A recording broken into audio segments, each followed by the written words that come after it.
Eh bien voilà, encore une fois, je suis avec vous. Je suis encore et toujours Nicole.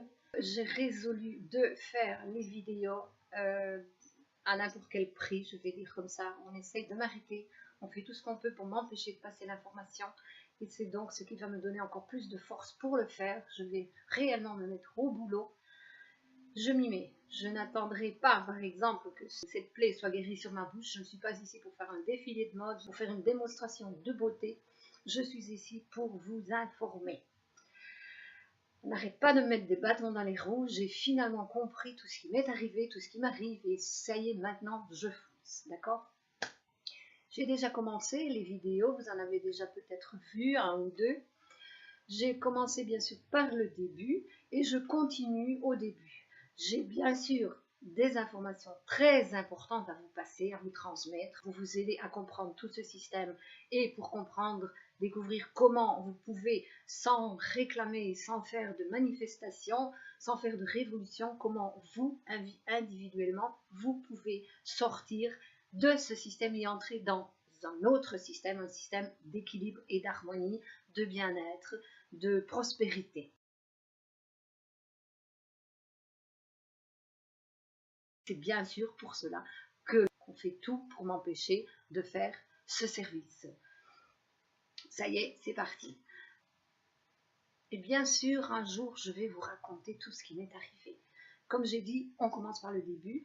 Donc, pourquoi? Parce que vous avez besoin de comprendre, de voir aussi que lorsque j'étais jeune, j'étais déjà dans ce système. Je fonctionnais déjà avec cette énergie sans même le savoir. J'ai découvert avec le temps réellement le pouvoir de l'énergie et je me suis rendu compte que déjà en enfance et en adolescence, bien sûr, je fonctionnais déjà comme ça et ça c'est très important. Je peux vous dire que je suis née comme ça, donc il y a quelque chose en moi de différent avec les autres personnes. J'ai déjà fait le parcours que vous êtes en train de commencer maintenant. Donc ça va vous aider d'avoir quelqu'un qui vous met de la lumière, qui vous met des indications sur votre route, sur votre chemin, qui vous informe quand il y a un grand tournant, un danger sur la route. Moi je ne savais rien de tout ça, j'ai fait mon chemin, je continue à le faire. J'ai tout appris seule et ça a été réellement très difficile. Maintenant, pas de problème, c'est parti. Et tout le difficile m'a toujours rendue plus forte. Je viens encore de passer une phase très compliquée, c'est terminé, j'ai encore appris beaucoup de choses, j'ai découvert encore le point le plus fort dans le pouvoir de la femme. Et ça, je vous expliquerai quand viendra l'heure. Donc, on recommence au début, quand j'avais, pas vraiment tout à fait au début, le dernier vidéo que j'ai fait, je parlais de l'époque où j'avais plus ou moins 20 ans. Je crois même que j'ai laissé une indication que je parlerai sur, que je vous expliquerai comment un être qui était condamné à prendre des médicaments pendant toute sa vie a été guéri ou s'est guéri en 2 ans avec moi, bien sûr, et avec cette merveilleuse énergie. Alors, commençons. Qui était cet être? Nous avons commencé avec un animal. Plus tard, beaucoup plus tard, je vous parlerai des histoires que j'ai vécues avec des humains. Donc, c'est encore plus important.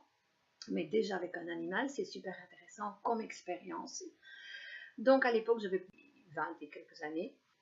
J'avais un compagnon et nous avons décidé d'acheter un chien. À l'époque, nous achetions des animaux. J'étais toujours en Belgique, je vivais dans une ville. Donc nous avons décidé d'acheter un chien. Nous nous sommes rendus dans un magasin d'animaux et je voulais un cocker. J'avais décidé que je voulais un cocker. Alors nous nous sommes dirigés dans l'enclos, là où il y avait des cockers, et les cockers dormaient profondément. Il n'y avait pas moyen de les réveiller. Et il y avait dans l'enclos à côté, c'est un enclos, une cage, une grande cage. Les cages étaient ouvertes au-dessus, sur le dessus. Il y avait un petit chien qui m'appelait, il grattait, il communiquait, il voulait communiquer avec moi. Et j'essayais encore de réveiller les cockers et pas moyen. Alors j'ai dit à mon compagnon, je dis bon ben on va prendre celui-là, il veut venir avec nous. Ben, je dis on le prend, je l'aime bien, d'accord, on prend celui-là. Il était d'accord, donc nous avons pris ce petit chien. C'était un petit chien qui n'était pas de race, ce que j'appelle un pur croisé poubelle. Il était vacciné, il avait tous les papiers, il avait tout était en ordre et nous l'avons ramené à la maison. Je suis restée dans la cuisine, je dormais à l'étage. Le matin, quand j'ai descendu les escaliers, quand je suis arrivée dans la cuisine, il y avait de la diarrhée partout dans la cuisine et le petit chien est venu dans ma direction, au pied des escaliers, en me regardant tristement. Je me suis demandé ce qui lui était arrivé. Pendant la nuit, il avait rétréci. Il n'avait plus que la peau et les os. Bon, je suis allée avec lui chez une vétérinaire qui m'a dit qu'il avait la maladie des petits chiens. Je crois que ça s'appelait la maladie de Carré. Elle a dit, bon, nous allons voir si nous arrivons à sauver. Elle lui a fait une piqûre et je suis rentrée avec le chien à la maison. Après quelques temps, le petit chien a fait une crise. Ça a été très rapide parce qu'il a été baptisé Crazy à cause de cette crise qu'il a fait, de celle-là et toutes les autres qu'il a faites. Donc il a fait une crise à la maison. J'ai entendu le chien qui a commencé à voix très aiguë. Et il a commencé à courir dans tous les sens dans la cuisine. Il courait au long des murs, il sautait sur les fauteuils. Tout ce qu'il rencontrait dans son chemin, il passait dessus. Jusqu'au moment où il est arrivé derrière le poêle. Et là, il est resté coincé, les hanches ne passaient pas. C'est moi qui voulais tirer sur l'arrière pour le sortir. Et je l'ai lâché de nouveau. Il a recommencé à courir le tour de la cuisine en hurlant. Quand ça s'est arrêté, il m'a regardé, il était tout bête. Alors, il me dit, bon, ben, je retourne chez la vétérinaire. J'explique à la vétérinaire ce qui s'était passé. Elle m'a dit que c'était des séquelles de la maladie de Carré qu'il avait eue un petit peu avant. Et que probablement, il allait rester avec ça toute sa vie. Elle m'a conseillé de le mettre dans une place sombre, de fermer les volets, d'ouvrir les fenêtres et de fermer les volets, et de lui mettre de la glace, dans un drap, et de lui mettre la glace sur la tête la prochaine fois qu'il ferait une crise comme ça pour voir si ça l'aidait. J'ai essayé, je l'ai fait. Ce qui est arrivé, c'est qu'il m'a déchiré ma robe. Alors, je l'ai lâché, je l'ai laissé dans cette pièce sombre, je suis sortie et j'ai fermé la porte et j'entendais énormément de bruit. Je me demandais, bon, ben, qu'est-ce qui se passe là derrière? Mais enfin, j'ai été le rechercher. La vétérinaire m'a donné des médicaments et elle m'a dit, bon, il va falloir qu'il prenne ces médicaments toute sa vie et probablement, vous allez voir, il fera une crise tous les mois et probablement que ces crises, il en fera toujours plus souvent. Ok, bon, patience, n'est-ce pas? Donc, médicaments, je donne les médicaments le premier jour, le deuxième jour, je ne sais pas si j'ai encore donné le troisième jour, mais je sais qu'un jour, je regarde mon chien qui dormait dans son panier, qui se lève pour aller manger, et il n'avait pas seulement l'air d'un vrai drogué, mais c'était un vrai drogué. Il avait des difficultés à marcher pour aller jusqu'à son plat ou son bol où il y avait sa nourriture. Je l'ai regardé et j'ai pris ma décision. Je lui ai dit, mon ami, ici, dans cette maison, on n'est pas pour les médicaments, parce que ça c'est une chose que moi j'avais en horreur. On ne prend pas de médicaments et je ne vais pas te donner des médicaments toute ta vie. Nous allons voir ce qui va arriver. On retire les médicaments et nous allons voir ce qui va se passer.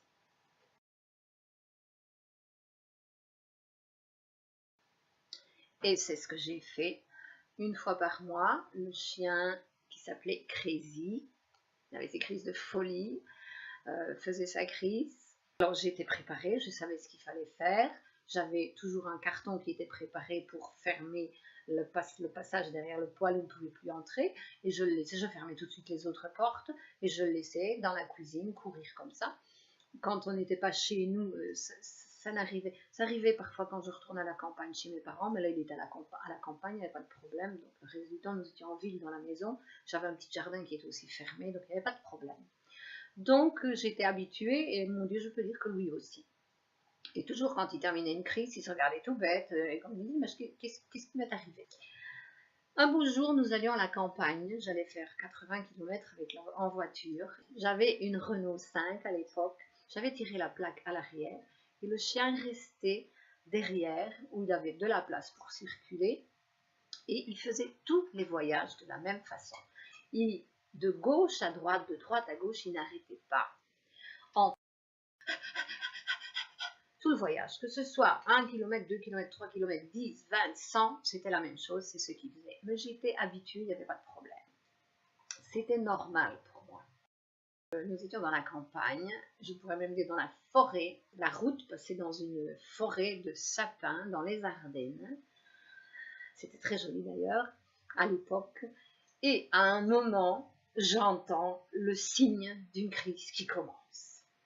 Ça va. Maintenant, ici, tout ceci va très vite. Ok. Au moment où j'entends le signe de la crise qui commence, donc un premier galissement pointu, aigu, je vois en face, il n'y avait rien du tout sur la route, je regarde le rétroviseur, il n'y a rien non plus, je freine et je bloque sur place. Parce qu'à ce moment-là, quand j'ai entendu le chien, mon énergie a fait wouh. Comme on dit, j'ai pété les plombs. J'ai bloqué sur place la voiture, je suis sortie, j'ai fait le tour, je suis arrivée derrière, j'ai ouvert la porte de l'arrière et j'ai pointé mon doigt avec mes grands yeux ouverts et j'ai dit à mon chien, ça suffit maintenant, tu vas arrêter, j'en ai marre de tes conneries, j'en ai marre de t'entendre, je ne sais même plus ce que je lui ai dit, Et le chien s'est arrêté net en me regardant avec ses grands yeux ouverts. Il ne bougeait pas. Alors je lui ai dit, ça va maintenant, c'est fini, c'est terminé, nous pouvons rentrer, nous pouvons continuer notre chemin. Bon, ok, d'accord, merci. J'ai refermé la porte, paf. Je suis rentrée dans la voiture, paf. Et j'ai repris la route, calmement. Je ne l'ai plus entendu. C'est un fait que ça a été la dernière crise que mon chien a fait. La dernière. Il s'est guéri, sans médicaments. Et ça, c'est très normal. Maintenant, il y a des personnes qui me disent « Ah, votre chien a bloqué complètement. » Je dis « Non, il n'a pas bloqué, il a débloqué. » Parce que, avec le temps, avec l'expérience, j'ai développé la connaissance et j'ai découvert comment fonctionne le système énergétique et la relation entre l'énergie, entre le système énergétique et les maladies. Donc, je sais et je suis sûre que la maladie, la douleur est créée par un blocage énergétique, que les médicaments ne vont pas guérir, c'est une grande illusion, seulement avec des produits naturels et des thérapies pour travailler le mental de la personne, pour libérer ou aider à libérer les blocages.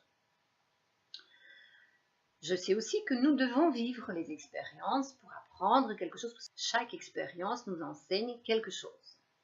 C'est ça l'école de la vie.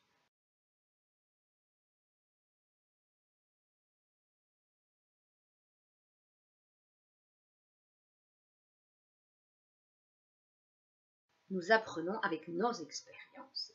Maintenant, bien sûr, il faut être informé.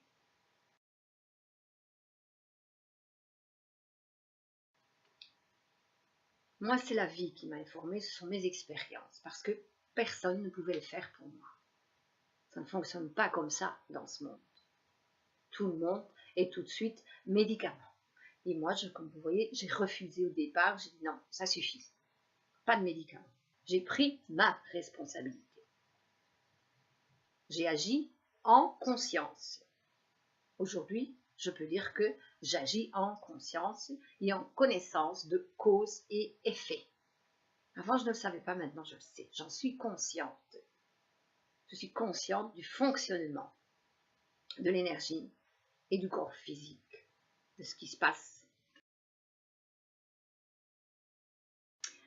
Ce qui s'est passé, ce qui se passe dans tous les cas, ce sont des mémoires qui sont enregistrées dans notre ADN.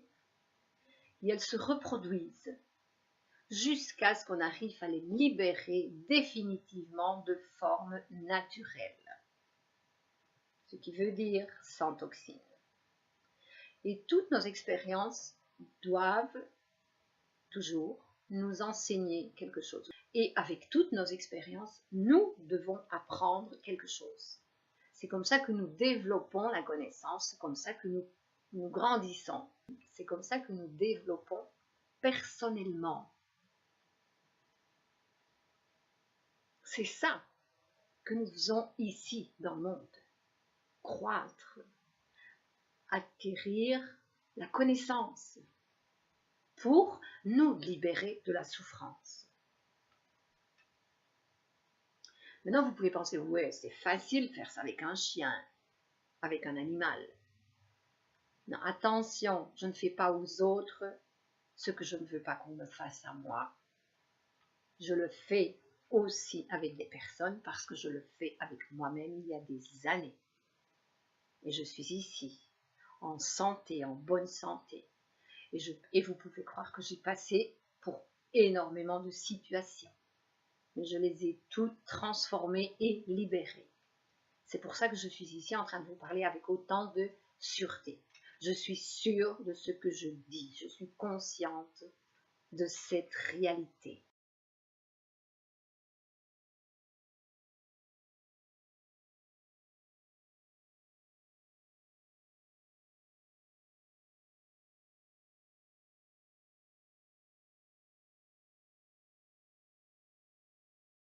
Qu'est-il arrivé à Crazy?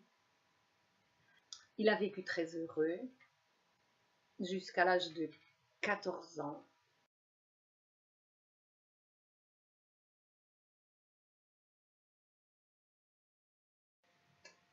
Encore une fois, merci et bonne continuation.